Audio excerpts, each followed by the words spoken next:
नमस्कार, मैं उपम में आप देख रहे हैं डेली ईयूपी। आज है 24 जुलाई, दिन शुक्रवार। खबरों की शुरुआत करने से पहले आपसे दिल से एक छोटी सी गुजारिश, अगर आपने अभी तक डेली ईयूपी को सब्सक्राइब नहीं किया है तो कृपया अभी कर लीजिए, क्योंकि आपका एक सब्सक्राइब हमारे लिए सिर्फ एक क्लिक नहीं बल्कि भरोसे और हौसले के लिए सबसे बड़ी ताकत है। यही आपका साथ हमें हर दिन तेज, सटीक और भरोसेमंद खबरें आप तक सबसे पहले पहुंचाने की प्रेरणा देता है। तो आइए बिना किसी देरी की शुरुआत करते हैं और जानते हैं आज की 25 बड़ी खबरें की अहम सुर्खियां जो आपके लिए जानना बेहद जरूरी है। योगी सरकार ने खनन राजस्व में बनाया नया रिकॉर्ड। अब ग्राम सभा तय करेगी गांव के विकास कार्य। राशन दुकानों पर अब मिलेगी बैठने और पानी की सुविधा। 12वीं पास महिलाओं के लिए यूपी आंगनबाड़ी में शुरू हुई भर्ती।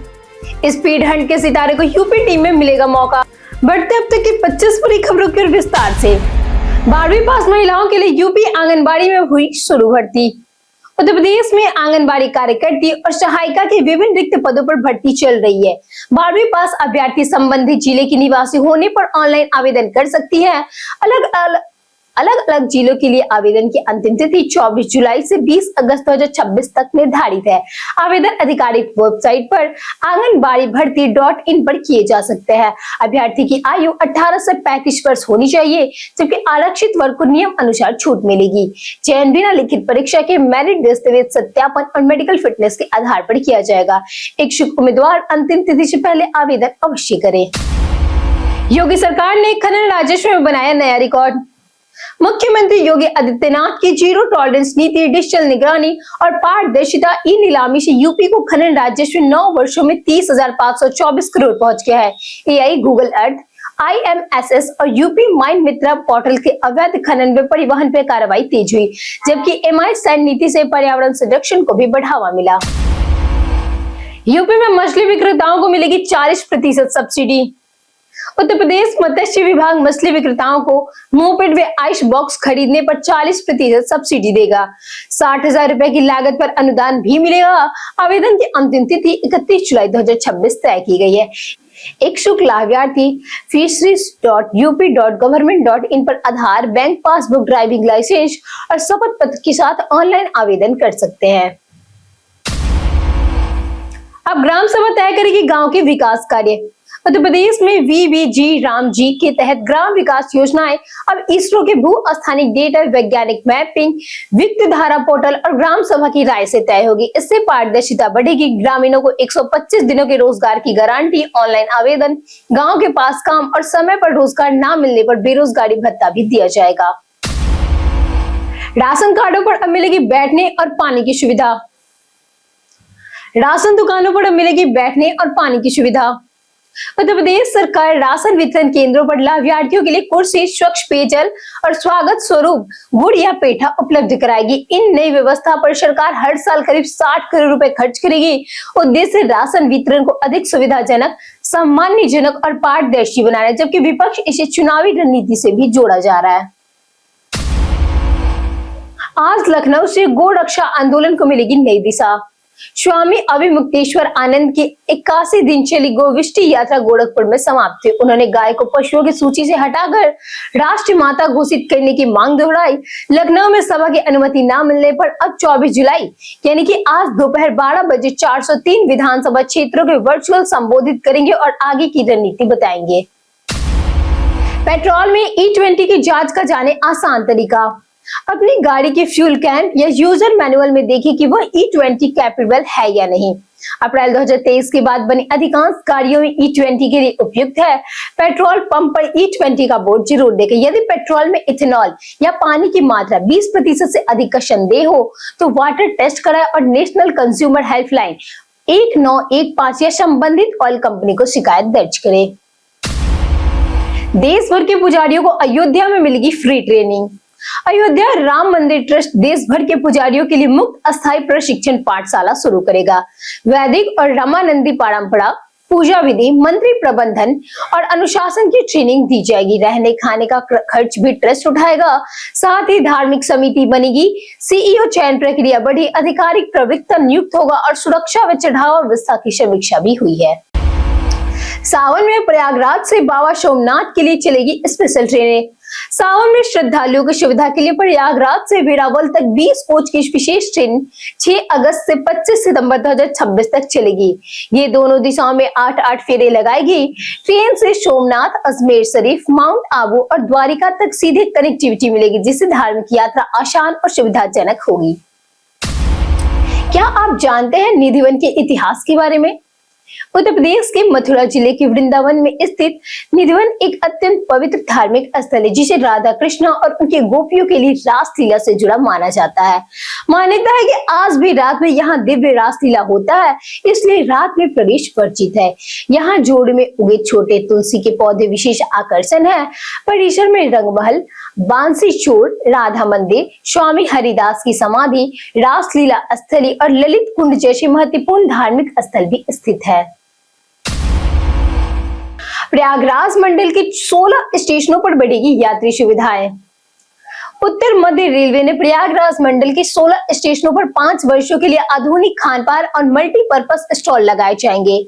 ई नीलामी के जरिए आवंटन होगा। यात्रियों को स्वच्छ भोजन, पानी, दवाइयां, किताबें, मोबाइल एक्सेसरीज सहित जरूरी यात्रा सामान एक ही स्थान पर मिलेगा, जिससे यात्री सुविधाएं और सफर दोनों बेहतर होंगे। आरओबी और आरयूबी निर्माण में अब रेलवे उठाएगा पूरा खर्च।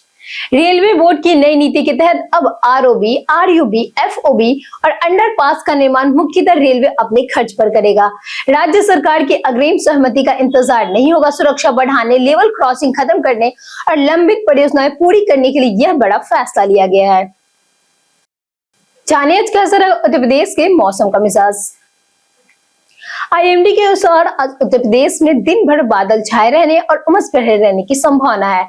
अधिकतम तापमान 32 डिग्री और न्यूनतम तापमान की अगर हम बात करें तो 28 डिग्री के आसपास रहेगा। बांदा, फर्रुखाबाद, कन्नौज, कानपुर देहाता, मथुरा, हाथरस, कसरगंज, एटा में हल्की भारी बारिश की संभावनाएं भी जताई गई है। एलपीजी उपभोक्ताओं के लिए पीएनजी आवेदन हुआ अनिवार्य। लखनऊ में जिन क्षेत्रों में पीएनजी सेवा शुरू हो चुकी है, वहां एलपीजी उपभोक्ताओं को नोटिस मिलने के 3 महीने के भीतर पीएनजी कनेक्शन के लिए आवेदन करना अनिवार्य होगा। आवेदन mypng.in पर पोर्टल या नजदीकी डिस्ट्रीब्यूटर के माध्यम से किया जा सकता है। पीएनजी और एलपीजी दोनों कनेक्शन रखने वाले को एलपीजी कनेक्शन सरेंडर करना होगा। यूपी बर्थडे स्पेशल में आज हम बात करेंगे गौतम घोष की। आज के दिन 1950 को जन्मे गौतम घोष भारतीय सिनेमा के प्रसिद्ध फिल्म निर्देशक, सिनेमेटोग्राफर, अभिनेता और संगीतकार है। उन्हें पदा नदीर मांझी, मुनेर मानुष और शंखचील जैसी चर्चित फिल्म बनाई। उन्हें राष्ट्रीय फिल्म पुरस्कार, इटली का प्रतिष्ठित विक्टोरिया डी सिगा अवार्ड, बंगा विभूषण और ऑस्कर अकेडमी की सहायता सहित कई अंतर्राष्ट्रीय सम्मान भी प्राप्त हुए। हाई अलर्ट के बीच मेरठ बॉर्डर पर हुई कड़ी सुरक्षा व्यवस्था। दिल्ली में सांसद मार्च और सीजेपी प्रदर्शन के बाद मिले खुफिया अलर्ट पर मेरठ पुलिस ने दिल्ली सीमा की ओर जाने वाले मार्गों पर सघन चेकिंग अभियान शुरू किया है। वाहनों और यात्रियों के पहचान पत्र जाएंगे। उधर 29 जुलाई से भारी वाहनों पर प्रस्तावित प्रतिबंध को लेकर उद्योग संगठन की मांग भी अभी फैसला लंबित है। दिशा पटानी की बहन ने झेला पुलिस का लाठीचार्ज। एक्ट्रेस आयशा खान ने आरोप लगाया कि छात्र प्रदर्शन के समर्थन में दादर पहुंचने वाले मुंबई पुलिस ने बिना कारण बताए उन्हें उनके साथियों को हिरासत में लेकर वैन में बैठा लिया। वहीं जंतर मंतर प्रदर्शन में शामिल दिशा पटानी की बहन खुशबू पटानी ने लाठीचार्ज झेलने और छात्रों के अनुशासन की सराहना की। सिर्फ 2 रुपए में हाइब्रिड पौधे, होगी बम्पर कमाई। मथुरा के हाईटेक नर्सरी में इंडो तकनीक और कोकोपीट माध्यम से तैयार रोग मुक्त हाइब्रिड सब्जियों के पौधे किसानों को मात्र 2 रुपए प्रति पौधा मिल रहा है। टमाटर, बैगन, मिर्च और फूल गोभी के उन्नत पौधों से अधिक अंकुरण, बेहतर उत्पादन, कम लागत और किसानों के आय बढ़ाने का अवसर मिलेगा। गोरखपुर में सीएम योगी का विपक्ष पर हमला। गोरखपुर में 995 करोड़ रुपए की 14 विकास योजनाओं के लोकार्पण शिलान्यास के दौरान मुख्यमंत्री योगी आदित्यनाथ ने विपक्ष पर निशाना साधा। उन्होंने कहा कि जो पहले आस्था और राम मंदिर का विरोध करते थे, वे अब आस्था भावना बनाने का दावा कर रहे हैं। योगी ने उत्तर प्रदेश में विकास, सुशासन, सुरक्षा और सांस्कृतिक विरासत संरक्षण को सरकार का प्राथमिकता बताया। कैपियरगंज में विकास हुआ, उद्योग का अब भी इंतजार। कैपियरगंज विधायक फतेह बहादुर सिंह के कार्यकाल में शिक्षा, सड़क, बिजली, स्वास्थ्य और आधारभूत ढांचे में कई महत्वपूर्ण विकास कार्य हुए। हालांकि बड़े उद्योगों की कमी से रोजगार संकट और युवाओं का पलायन जारी है। सूरताल की जलभराव से हर साल करीब 20 गांव प्रभावित होते थे, जिसका अस्थायी समाधान अब भी लंबित है। मायावती ने छात्र आंदोलन पर सरकार को दी नसीहत। नीट समेत प्रतियोगी परीक्षाओं में कथित पेपर लीक के विरोध में जंतर मंतर पर जारी छात्र आंदोलन के बीच बसपा प्रमुख मायावती ने सरकार और प्रदर्शनकारियों से संयम व शांतिपूर्ण संवाद की अपील की। उन्होंने आंदोलन की राजनीतिकरण से बचाने की सलाह दी। सीजेपी ने भी छात्र हित, भ्रष्टाचार पर कार्रवाई और संवैधानिक समाधान की मांग उठाई है। जंतर मंतर पहुंचे प्रोफेसर पर कॉलेज की बड़ी कार्रवाई। बरेली के असिस्टेंट प्रोफेसर डॉक्टर मोहित भारद्वाज ने आरोप लगाया कि छात्र आंदोलन के समर्थन में जंतर मंतर प्रदर्शन में शामिल होने पर कॉलेज प्रबंधन ने बिना नोटिस, जांच या सुनवाई की उनकी सेवा समाप्त कर दी। उन्होंने इससे नियम के विरोध बताते हुए सेवा बहाली, निष्पक्ष जांच, बकाया वेतन और दोषियों पर कार्रवाई की मांग की है। लखनऊ छात्र प्रदर्शन के बीच सपा विधायक हुए हाउस अरेस्ट। दिल्ली के छात्रों पर कथित लाठीचार्ज के विरोध में सत्याग्रह के लिए निकल रहे सपा विधायक अमिताभ बाजपेयी को कानपुर पुलिस ने हाउस अरेस्ट कर दौड़ाकर रोक लिया। लखनऊ में छात्र प्रदर्शन, कांग्रेस नेताओं की नजरबंदी और बीएचयू में कड़ी सुरक्षा रही। विपक्ष ने सरकार पर लोकतांत्रिक अधिकारों के दमन का आरोप भी लगाया है। स्पीड हंट के सितारों को यूपी टीम में मिलेगा मौका। यूपीसी की स्पीड हंट में 9,500 से अधिक तेज गेंदबाजों में से 75 खिलाड़ियों का चयन विशेष प्रशिक्षण के लिए हुआ है। कैंप में उनकी रफ्तार, स्विंग और लेंथ निखारी जाएगी। 12 गेंदबाजों यूपी T20 मिनी ऑक्शन में शामिल होंगे। बुलंदशहर के शुभमन ने 143 किलोमीटर प्रति घंटे की रफ्तार से तेज गेंद फेंकी। कई कारणों से दर्ज है भारत के इतिहास में आज की तारीख। वर्ष 1911 में महान बांसुरी वादक पन्ना लाल घोषांग का आज ही के दिन जन्म हुआ। वही 1937 में प्रसिद्ध अभिनेता मनोज कुमार और 1985 में विश्व विख्याता बिलियर्ड्स एवं स्नूकर खिलाड़ी पंकज आडवाणी का आज ही के दिन जन्म हुआ था। जबकि आज ही के दिन वर्ष 2020 में मशहूर नृत्यांगन एवं कोरियोग्राफर अमला शंकर, 2027 में प्रसिद्ध वैज्ञानिक एवं शिक्षाविद यशपाल, इसरो के पूर्व अध्यक्ष एवं अंतरिक्ष वैज्ञानिक उडुपी रामचंद्र राव तथा 1980 में हिंदी और बांग्ला सिनेमा के दिग्गज अभिनेता उत्तम कुमार का आज ही के दिन निधन हुआ था। हम प्रतिदिन आपसे 5 ऐसे जरूरी सवाल और उसके जवाब बताएंगे जो कि यूपीएससी जैसे अन्य प्रतियोगी परीक्षाएं में काम आएंगे। सवाल इतिहास, यूपी स्पेशल, करेंट अफेयर्स और भूगोल से रहेंगे। पूछे गए 5 सवालों में अपना कितना सही उत्तर दिया यह हमें कमेंट करके जरूर बताएं। हमारा पहला सवाल है, उत्तर प्रदेश की आईटी राजधानी किसे कहा जाता है? ऑप्शन ए है नोएडा, बी कानपुर, सी गोरखपुर, डी गाजियाबाद। हमारा सही उत्तर है ऑप्शन ए नोएडा। हमारा दूसरा सवाल है, उत्तर प्रदेश राज्य में कुल कितने ग्राम पंचायतें हैं? ऑप्शन ए है 42,453, ऑप्शन बी है 47,183, ऑप्शन सी है 52,029, ऑप्शन डी है 54,316। हमारा सही उत्तर है ऑप्शन सी 52,029। हमारा तीसरा सवाल है, उत्तर प्रदेश राज्य के किस जनपद में हीरे पाए जाते हैं? ऑप्शन ए है बांदा एवं मिर्जापुर, ऑप्शन बी है इलाहाबाद एवं सोनभद्र, ऑप्शन सी है झांसी एवं हमीरपुर, ऑप्शन डी है ललितपुर एवं सोनभद्र।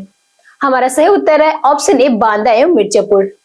हमारा चौथा सवाल है, नुआखाई त्योहार किस प्रदेश में मनाया जाता है? ऑप्शन है उत्तर प्रदेश, बी उड़ीसा, सी कर्नाटक, डी सिक्किम। हमारा सही उत्तर है ऑप्शन बी उड़ीसा। हमारा पांचवा सवाल है, एग्रीकल्चर शॉट किस खेल से संबंधित है?